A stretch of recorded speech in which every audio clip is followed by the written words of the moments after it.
Ciao, oggi prepariamo insieme la crema inglese, una ricetta classica di pasticceria usata per preparare salse di accompagnamento e come base per le bavaresi. Versiamo in un contenitore 12 tuorli del peso totale di 210 grammi.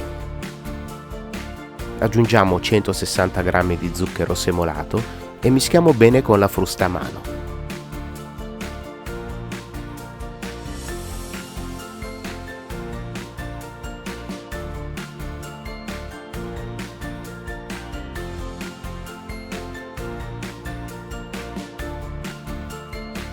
Poi estraiamo la polpa da mezza bacca di vaniglia.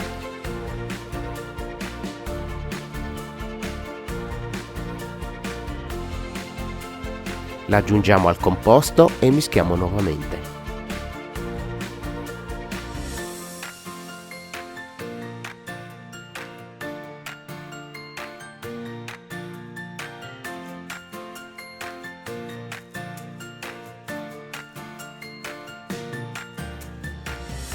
Versiamo in un pentolino 500 ml di latte fresco intero e se possibile possiamo aggiungere anche una bacca di vaniglia da cui abbiamo già prelevato la polpa.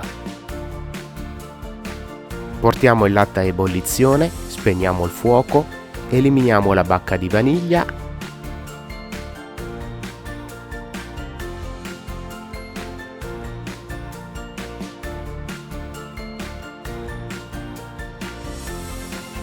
e versiamo il latte nel composto in 3-4 porzioni.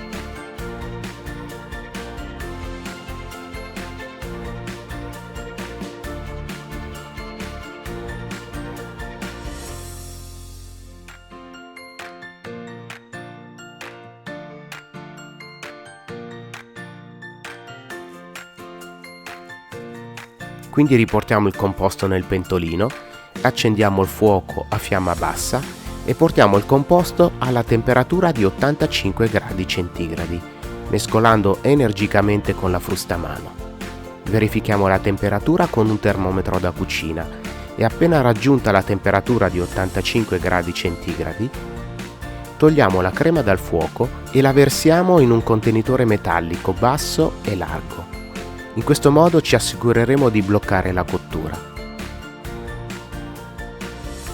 Copriamo con pellicola trasparente e raffreddiamo velocemente la crema.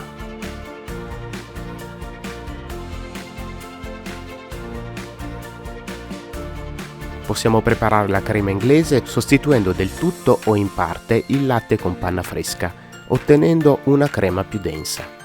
Quindi se la crema inglese con il latte può essere perfetta per preparare delle bavaresi come quella che vi proporremo la settimana prossima, quella con la panna potrai usarla per preparare ad esempio una salsa aromatizzata al liquore che preferisci, per accompagnare del gelato o ad esempio dei brownies caldi.